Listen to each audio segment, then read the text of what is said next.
Episode की शुरुआत में हमें साल 845 इंसानी इतिहास का काला सच को दिखाया जाता है जिसे कोई चाहकर भी नहीं भुला सकता। उस समय दो ऐसे खतरनाक टाइटन को दिखाया जाता है जिनकी लंबाई और ताकत ने इंसानों की बनाई सदियों पुरानी दीवारों को मिट्टी के ढेर में बदल दिया। कोलोसल टाइटन और आर्मर्ड टाइटन, जिन्होंने वॉल मारिया को ऐसे तोड़ा जैसे कोई बच्चों का खेल हो। उसे खूनी मंजर ने इंसानियत की 20% आबादी को हमेशा के लिए मिटा दिया और जिंदा बचे लोगों को वॉल रोज के पीछे दुबकने पर मजबूर कर दिया। 5 साल बीत चुके हैं, वक्त बदल चुका है और अब साल है 850। कैडेट्स की ट्रेनिंग पूरी हो चुकी है, लेकिन क्या ये नए सिपाही उस तबाही का सामना करने के लिए तैयार हैं जो ठीक उनके पीछे खड़ी है? कहानी की शुरुआत होती है एक घने और बरसाती जंगल से, जहां कैडेट्स की बेहद कठिन फिजिकल ट्रेनिंग चल रही है। पीठ पर भारी भरकम वजन उठाए सभी कैडेट्स दौड़ रहे हैं, लेकिन इस दौड़ में एक लड़का सबसे पीछे छूट रहा होता है, आर्मिन। भारी वजन और कमजोर शरीर की वजह से उसकी सांसें फूल रही हैं। तभी उनका सख्त कमांडर कीथ शादिस उस पर चिल्लाता है, आर्मिन, अगर ये असली जंग का मैदान होता तो तुम कब के टाइटन्स का निवाला बन चुके होते। आर्मिन गिरने ही वाला होता है कि तभी उसका साथी राइनर ब्राउन उसके पास आता है और बिना कुछ सोचे आर्मिन का भारी बैग खुद उठा लेता है। राइनर उसे मोटिवेट करते हुए कहता है, तेजी से भागो आर्मिन, आज की ट्रेनिंग के मार्क्स फाइनल ग्रेड में जुड़ेंगे। आर्मिन को अपनी कमजोरी पर गुस्सा आता है। उसे लगता है कि किसी पर बोझ बनने से बेहतर तो मर जाना है। वो अपनी आखिरी ताकत समेटता है, राइनर से अपना बैग वापस छीनता है और पूरी जान लगाकर आगे दौड़ पड़ता है। कमांडर कीथ दूर से इन सब पर नजर रखे हुए है और अपनी सीक्रेट रिपोर्ट में हर कैडेट की खूबियां और कमियां लिख रहा है। कीथ के मुताबिक राइनर ब्राउन घास चरने वाले बैल जैसी दृढ़ बुद्धि, जो फिजिकली और मेंटली चट्टान की तरह मजबूत है, और उसके साथ ही उस पर आंख बंद करके भरोसा करते हैं। आर्मिन शारीरिक रूप से भले ही कमजोर है, लेकिन दिमागी तौर पर एक असाधारण जीनियस है। एनी लियोनहार्ट, जिसके रिफ्लेक्सेस और फाइटिंग स्किल्स सबसे बेहतरीन हैं, लेकिन वो एक अकेली कैडेट्स है जो किसी से घुलती मिलती नहीं। बेर्थोल्ड हूवर, टैलेंट की कोई कमी नहीं, लेकिन उसमें एक सोल्जर वाले पैशन की कमी है। जीन क्रिस्टीन, ओडियम गियर चलाने में सबसे आगे, लेकिन हद से ज्यादा घमंडी और मुंहफट। साशा ब्लाउज, जिसकी नेचुरल इंस्टिंक्ट्स गजब की हैं, लेकिन कभी कभी अजीब हरकतें करती हैं। कोनी स्प्रिंगर, फुर्तीला और स्किल्ड, लेकिन दिमाग से थोड़ा पैदल। मिकासा एकरमैन, एक ऐसी सोल्जर जिसने ट्रेनिंग के सारे पुराने रिकॉर्ड्स ध्वस्त कर दिए, हर मामले में नंबर 1, एक मुकम्मल जीनियस। और एरन येगर।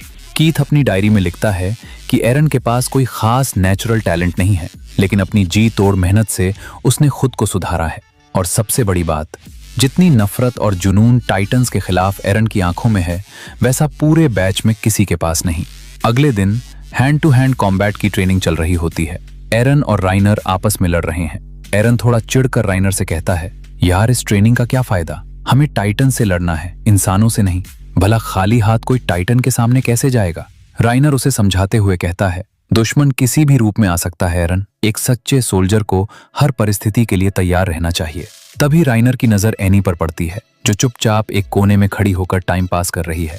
राइनर एरन को उकसाता है कि जाओ और एनी को सोल्जर की जिम्मेदारी का पाठ पढ़ाओ। एरन जैसे ही एनी पर हमला करने बढ़ता है, अगले ही पल हवा का रुख बदलता है। एनी अपनी आइकॉनिक मार्शल आर्ट्स पोजीशन में आती है, एरन की टांग पर एक जोरदार किक मारती है और उसे हवा में उड़ाकर जमीन पर पटक देती है। एरन दर्द से कराह उठता है। राइनर ये देखकर हैरान रह जाता है। एनी राइनर को चुनौती देती है। राइनर खुद को बचाने की कोशिश करता है, लेकिन एनी उसे भी उसी बेरहमी से धूल चटा देती है। हैरान परेशान एरन जब एनी से पूछता है कि तुमने ये कला कहाँ से सीखी, तो एनी कहती है, मेरे पिता से। लेकिन इसके बाद एनी जो कहती है वो एरन के होश उड़ा देता है। एनी कहती है, इस फालतू की ट्रेनिंग का कोई फायदा नहीं है, क्योंकि इसके मार्क्स फाइनल स्कोर में नहीं जुड़ते। इस बेतुकी दुनिया में लोग अपनी काबिलियत टाइटन से लड़ने के लिए नहीं, बल्कि उनसे दूर भागने के लिए निखार रहे हैं। एनी की ये कड़वी बातें एरन के दिल में चुभ जाती हैं। वो समझ जाता है कि ज्यादातर कैडेट सिर्फ इसलिए टॉप 10 में आना चाहते हैं ताकि उन्हें मिलिट्री पुलिस में जगह मिले और वो राजा के महल के पास सबसे अंदरूनी दीवार वॉलसीना के पीछे महफूज जिंदगी जी सकें। उसी रात डाइनिंग हॉल में सब खाना खा रहे होते हैं। जीन बड़े गर्व से मार्को को बता रहा होता है कि वो कैसे भी करके मिलिट्री पुलिस ज्वाइन करेगा, ताकि अंदर की दीवार में सुरक्षित और मजे से ऐश कर सके। एरन से रहा नहीं जाता। वो तंज कसते हुए कहता है, जीन, 5 साल पहले तक ये वॉल रोज भी अंदर की ही दीवार हुआ करती थी। तुम कब तक भागोगे? जीन भड़क जाता है। अपनी जान बचाना कोई गलत बात नहीं है एरन, हर कोई तुम्हारी तरह मरने को तैयार नहीं होता। दोनों के बीच बहस इतनी बढ़ जाती है कि दोनों कालर पकड़ लेते हैं।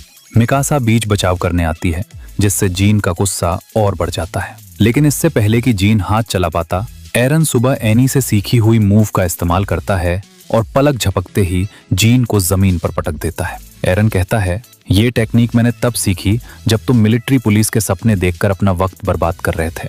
तभी हॉल का दरवाजा खुलता है और कमांडर कीथ अंदर आते हैं। ये कैसा शोर है यहाँ? माहौल में सन्नाटा छा जाता है। तभी मिकासा पूरी गंभीरता से झूठ बोल देती है, सर साशा ने बहुत जोर से पाद दिया था, इसलिए सब हंस रहे थे। कीथ साशा की तरफ देखता है और कहता है, अपनी आदतों पर थोड़ा कंट्रोल करना सीखो साशा, और वहां से चला जाता है। बेचारी साशा का रोना निकल जाता है और उसका मन रखने के लिए मिकासा उसे अपनी ब्रेड का टुकड़ा दे देती है। और आखिरकार वो दिन आ ही जाता है जिसका सबको इंतजार था, ग्रेजुएशन डे। कुल 218 कैडेट्स पास होते हैं। उनके सामने 3 रास्ते होते हैं। गैरिसन रेजिमेंट, जो दीवारों की सुरक्षा और देखभाल करते हैं। सर्वे कॉप्स, जो दीवारों के बाहर जाकर टाइटन से सीधे लोहा लेते हैं, जहां मौत का खतरा 90% होता है। मिलिट्री पुलिस, जो राजा की सेवा करते हैं, लेकिन यहां सिर्फ टॉप 10 कैडेट्स ही जा सकते थे। और इस बैच के टॉप 10 कैडेट्स के नाम घोषित होते हैं। नंबर 10 पर क्रिस्टा, फिर साशा, कोनी, मार्को, छठे पर जीन, 5वें पर एरन, चौथे पर एनी, तीसरे पर बेर्थोल्ड, दूसरे पर राइनर और नंबर 1 पर मिकासा एकरमैन। ग्रेजुएशन की रात जश्न का माहौल है। थॉमस एरन से पूछता है, एरन तुम टॉप 10 में होने के बावजूद मिलिट्री पुलिस छोड़कर स्काउट्स में क्यों जा रहे हो? इंसान कभी टाइटन से जीत नहीं सकते। एरन की आंखों में एक अजीब सी चमक आ जाती है। वो कहता है, हाँ हम अब तक हारे हैं, लेकिन हर हार से इंसानियत ने कुछ सीखा है। क्या उन हजारों सैनिकों की कुर्बानियों को बेकार जाने दें? मैं दीवारों के पीछे कैदियों की तरह मरने के लिए पैदा नहीं हुआ हूँ। मैं इस दुनिया से एक एक टाइटन का नाम मिटा दूंगा। एरन की ये बातें सुनकर आर्मिन और मिकासा भी कसम खाते हैं कि वे जहां भी जाएगा वे उसके साथ स्काउट्स में जाएंगे। अगले दिन ट्रॉस डिस्ट्रिक्ट की दीवारों पर नए कैडेट्स तैनात होते हैं। कैट्स दीवारों पर लगी तोपों की सफाई कर रहे हैं। एरन की बातों से इंस्पायर होकर कोनी और थॉमस भी स्काउट्स ज्वाइन करने का मन बना चुके हैं। तभी साशा दौड़ती हुई आती है और अपनी जैकेट से मांस का एक बड़ा टुकड़ा निकालती है। वो कहती है, देखो मैं ऑफिसर्स के स्टोर से मीट चुरा लाई। सब हैरान हो जाते हैं, क्योंकि दीवारें टूटने के बाद से मीट मिलना सोने से भी ज्यादा कीमती हो चुका था।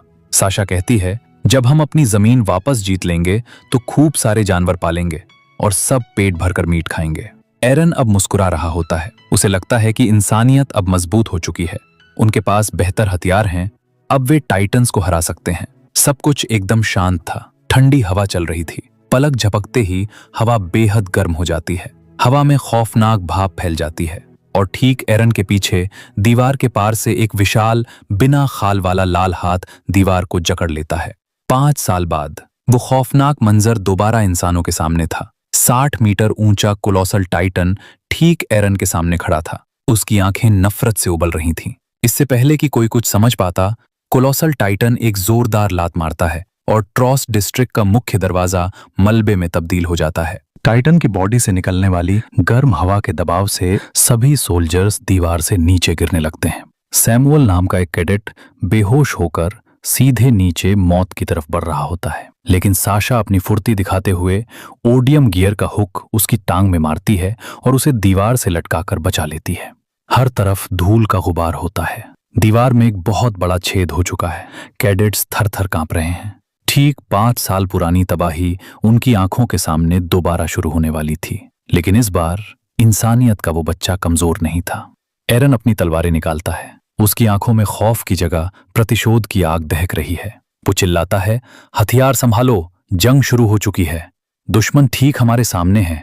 एरन बिना डरे सीधे हवा में छलांग लगाता है और ओडियम गियर की मदद से सीधे कोलोसल टाइटन की आंखों के सामने पहुंच जाता है। दोनों की नजरें मिलती हैं। एक तरफ इंसानियत की आखिरी उम्मीद एरन येगर और दूसरी तरफ तबाही का देवता कोलोसल टाइटन। और इसी रोंगटे खड़े कर देने वाले मोड़ पर यह एपिसोड खत्म हो जाता है। तो दोस्तों, क्या एरन इस बार कोलोसल टाइटन से अपनी मां की मौत का बदला ले पाएगा? क्या ट्रॉस डिस्ट्रिक्ट पूरी तरह तबाह हो जाएगा? हमें कमेंट करके जरूर बताइए। अगर आपको ये यूनिक स्टोरी टेलिंग स्टाइल पसंद आया तो वीडियो को लाइक करें, अपने दोस्तों के साथ शेयर करें और हमारे चैनल को सब्सक्राइब करके बेल आइकन दबाना बिल्कुल न भूलें। मिलते हैं अगले एपिसोड की और भी खतरनाक कहानी के साथ। तब तक के लिए बाय बाय।